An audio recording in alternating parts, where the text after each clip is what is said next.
Nous allons maintenant aborder le compte-rendu des décisions prises en vertu, vous le savez, du Code des collectivités. Est-ce qu'il y a des questions sur toutes ces décisions prises? Madame Calais, allez-y. Merci, Monsieur le maire.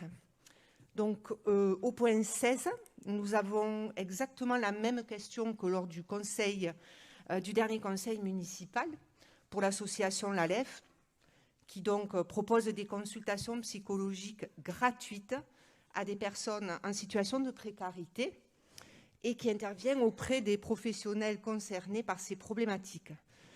Donc, la mise à disposition des locaux de la MDA de l'Arsenal ne se fait pas à titre gracieux, comme pour les associations citées dans les points précédents la dernière fois et dans les points suivants cette fois-ci. Est-ce que vous pouvez nous dire pourquoi? D'abord, c'est une association qui est accompagnée, il n'y a pas de problème, par le GIP. Vous n'ignorez pas que dans le GIP politique de la ville, nous figurons quasiment dans le financement pour un tiers via la communauté d'agglomération. Je vais demander à M. Gerbet qui, suite à la remarque que vous aviez faite à ce sujet lors de notre dernier conseil municipal, il est tout de suite allé sur le terrain, voir les personnes concernées. M. Gerbet, votre avis?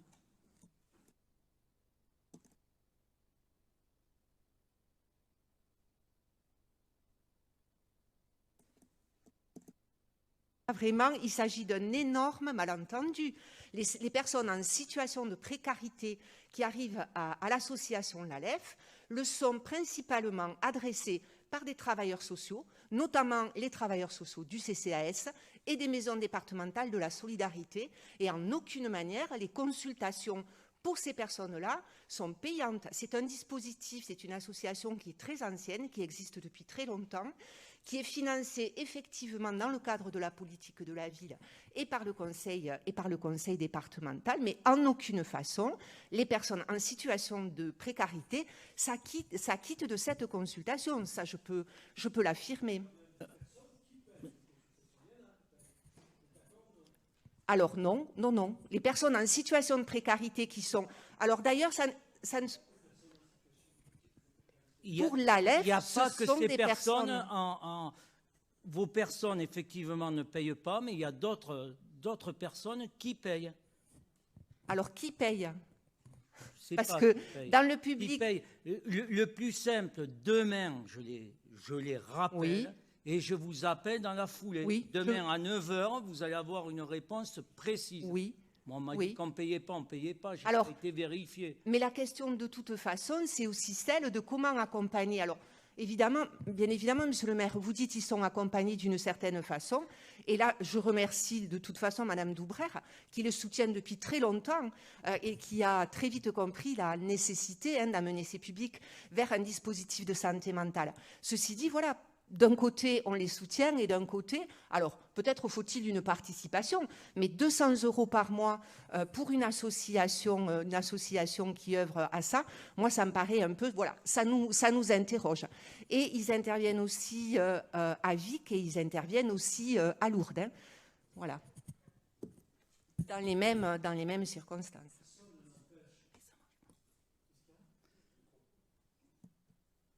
Qu'est-ce que vous dites, monsieur Vernier?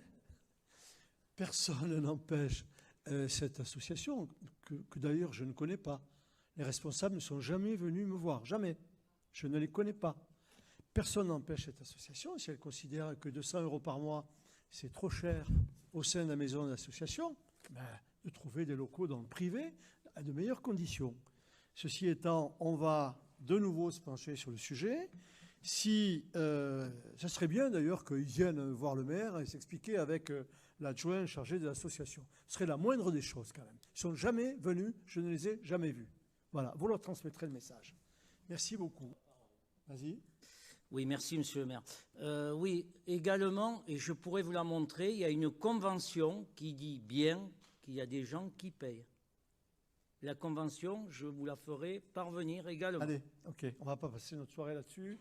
On va regarder et si effectivement il faut revoir cette situation, franchement, on n'est pas à 200 € près, mais c'est la règle. Quand il y a des structures qui génère des recettes sur des locaux publics, ben, il est normal qu'il y ait une contribution vers la collectivité. Sur avis favorable de la Commission administration générale, finances, ressources humaines et commandes publiques du 21 mars 2022, il est proposé au Conseil municipal d'approuver le soutien de la ville de Tarbes à la population ukrainienne et d'approuver l'attribution d'une aide de 10 000 € qui sera versée par l'intermédiaire du Fonds d'action extérieure des collectivités territoriales, FACECO, à la Direction spécialisée des finances publiques pour l'étranger. Merci, Madame Douvraire. Monsieur Charles. Merci, Monsieur le maire. Nous allons bien évidemment voter cette délibération, et pour cette délibération qui est un bel exemple de solidarité, d'hospitalité et d'accueil. Nous voulons néanmoins souligner que nous aurions dû et pu en faire tout autant quand d'autres populations fuyaient la guerre, qu'elles soient afghanes, irakiennes, syriennes ou libyennes. Nous espérons que Tarbes saura se montrer aussi généreuse et accueillante en cas de nouvelles situations dramatiques. Merci de ces remarques. Alors effectivement, vous avez raison, hein. Je voudrais quand même rappeler qu'on a fait beaucoup de choses par le passé pour d'autres populations, notamment en Afrique. Nous avons aidé à la contribution où il y avait nos soldats du premier HP. Nous avons contribué financièrement à la construction d'un dispensaire. Une autre fois, en Côte d'Ivoire, nous avons contribué à la construction d'une école. Chaque fois que nous le pouvons, nous essayons d'apporter notre contribution. Là, il faut dire que tout le monde est frappé par cette guerre qui est à la portée quasiment de l'Europe. Et cette guerre nous touche particulièrement. Et c'est vrai qu'elle nous rappelle des souvenirs pas très glorieux pour l'histoire de l'Europe. Je me souviens que dans les années 38-39, il y a eu l'invasion de l'Autriche, après les Sudètes, il y a eu l'invasion de l'Autriche, et là, les armées allemandes ont été acclamées.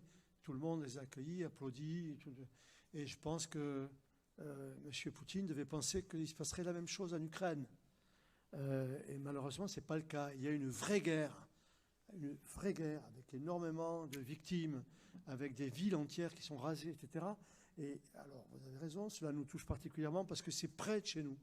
Et il n'empêche que dans l'avenir, nous essaierons de nous porter chaque fois que possible parmi les soutiens de pays ou de collectivités particulières qui en auront besoin. Merci, Madame Beltran. Des questions particulières? Oui.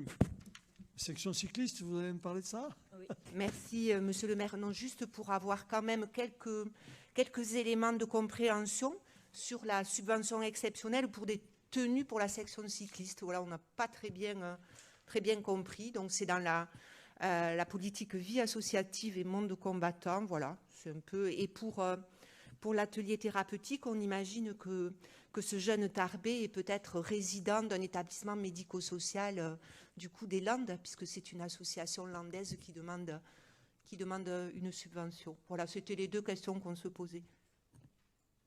Germain ?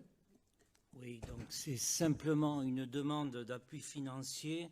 C'est dans le cas de réalisation de tenues, des tenues réglementaires du premier RHP pour la section cyclisme.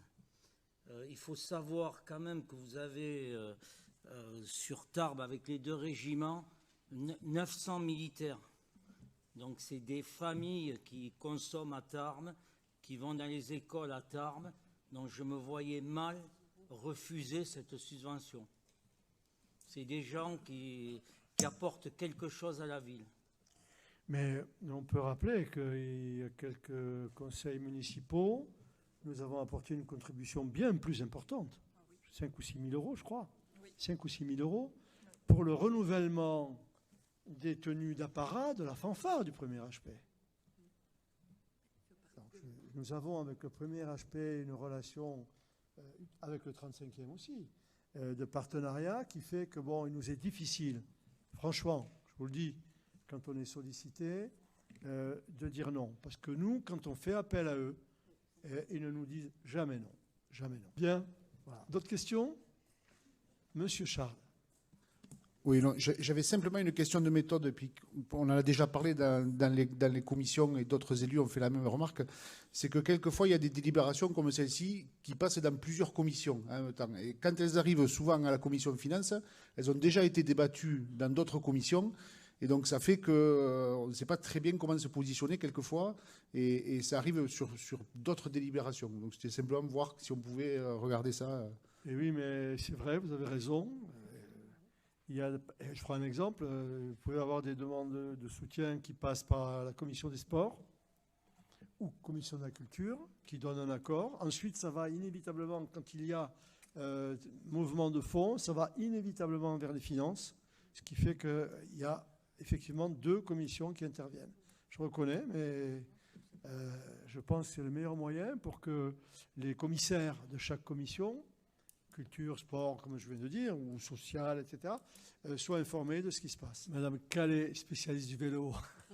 Allez-y. Merci, monsieur le maire. Donc, si j'osais, monsieur le maire, monsieur Andrès, je dirais que vous avez enfin la soquette légère. Ce fut long, mais là, nous n'allons plus rouler petit braquet et nous allons allumer la mèche. Un réseau cohérent, continu et hiérarchisé couvrant la totalité du territoire communal. Voilà ce que les usagers d'aujourd'hui et ceux de demain attendent, en lien, comme vous l'avez dit, monsieur Andrès, avec les schémas de l'agglo et peut-être demain du conseil départemental. On sait que l'étude n'est qu'une première étape et donc il s'agira de passer rapidement à la phase concrète. Je répète que le fait de lancer l'étude d'un plan vélo à Tarbes est déjà une chose concrète. Et nous verrons bien les résultats de cette étude. Et vous verrez, Madame Calais, malgré mon immense désir de vous faire plaisir, vous verrez qu'il y aura des axes sur lesquels il sera impossible de réaliser des pistes cyclables. Vous avez cité l'agglomération et le plan mobilité que nous avons voté récemment. C'est 20 millions d'euros qui sont programmés pour les 10 années qui viennent, avec des axes majeurs, notamment pour les gens qui viendront travailler en vélo, de Bagnères, de Lourdes, l'axe Tarbes-Lourdes, l'axe Tarbes-Bagnères, puis ensuite l'axe Tarbes-Ibos. Tous ces axes-là vont être engagés, les travaux vont être engagés assez vite. Donc, ce qui veut dire que la problématique vélo est une problématique qui a été parfaitement intégrée par tous les élus, y compris par les élus tarbais et M. Andrès, que je remercie pour son implication sur ce sujet difficile. Pourquoi ce sujet est difficile? Parce qu'on ne peut pas satisfaire tout le monde comme il le souhaite. Donc le sens de circulation est maintenu, donc avec une chaussée en sens unique, depuis la place Marcadieu jusqu'à la rue Broban. Maintenant, Madame Calais, si vous préférez, au lieu de la laisser en sens unique, on va la mettre à 12 sens, mais on ne fait pas la piste cyclable.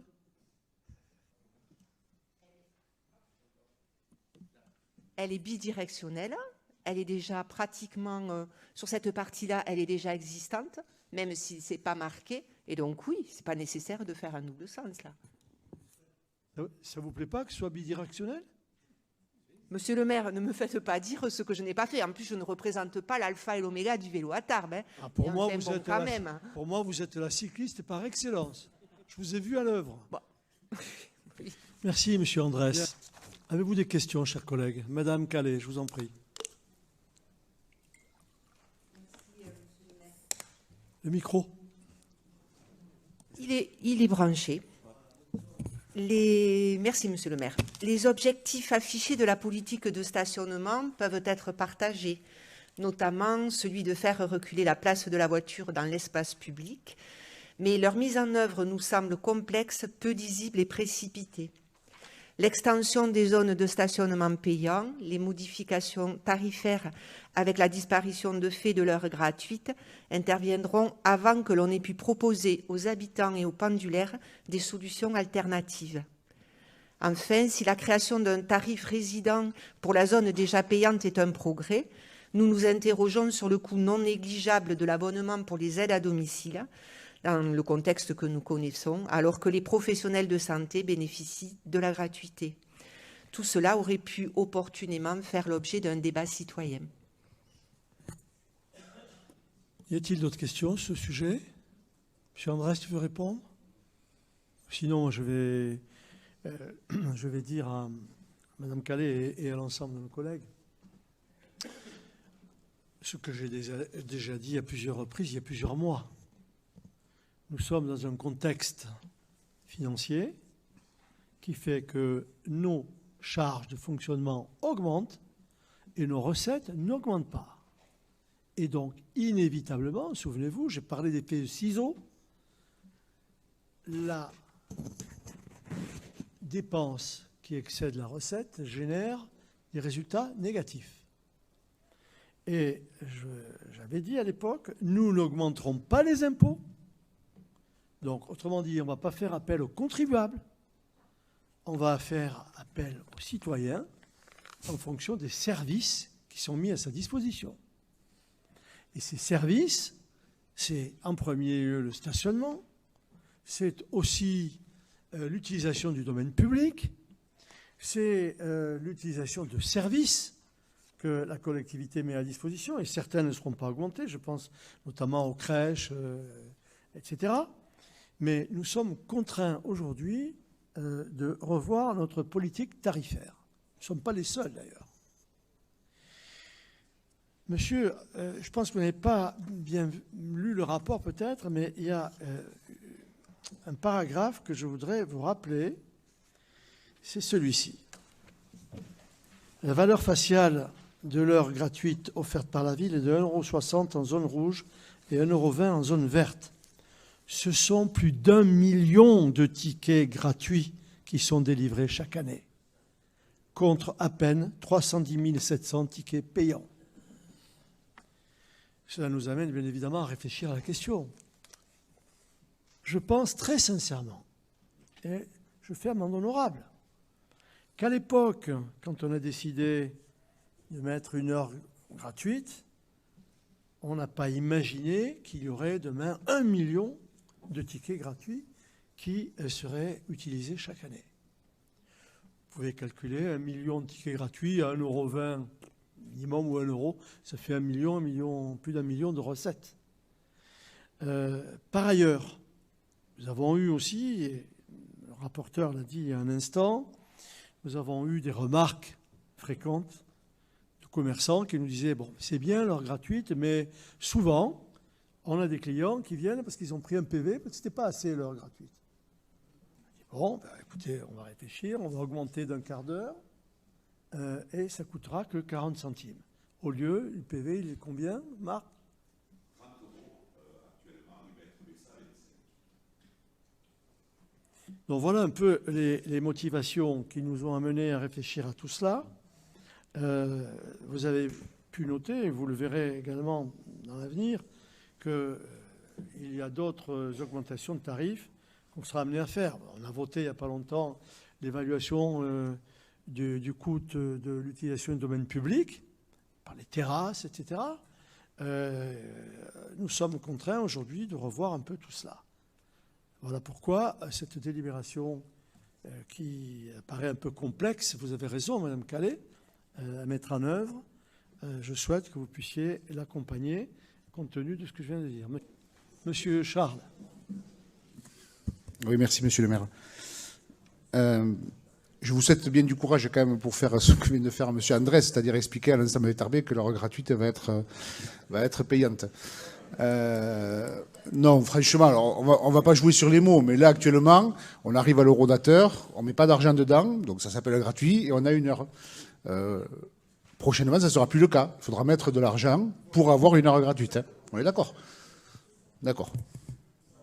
Moi, nous trouvons quand même que il nous semblait que cette heure gratuite, c'était quelque chose qui était très simple d'utilisation, que tout le monde comprenait, qui était, à notre avis, favorable au commerce du centre-ville, qui permettait que les gens puissent s'arrêter pour faire une course en ville, que c'était extrêmement pratique. Là, s'il faut... moi, j'ai pas toujours 30 ou 40 centimes sur moi. S'il faut mettre 40 centimes pour avoir 1 heure et quart pour pouvoir aller faire une course en ville, je ne suis pas sûr que ça soit bénéfique pour les commerçants du centre-ville. En réalité, 1h15, c'est 1h30, hein, parce qu'il n'y a pas de verbalisation immédiate. Hein. C'est 1h30. Et qui c'est qui parle? Je n'entendais pas. Donc, oui, c'est complexe. C'est difficile à expliquer. Mais dans les raisons que j'ai données, il y en a une, on n'augmente pas les impôts, on augmente les services au public.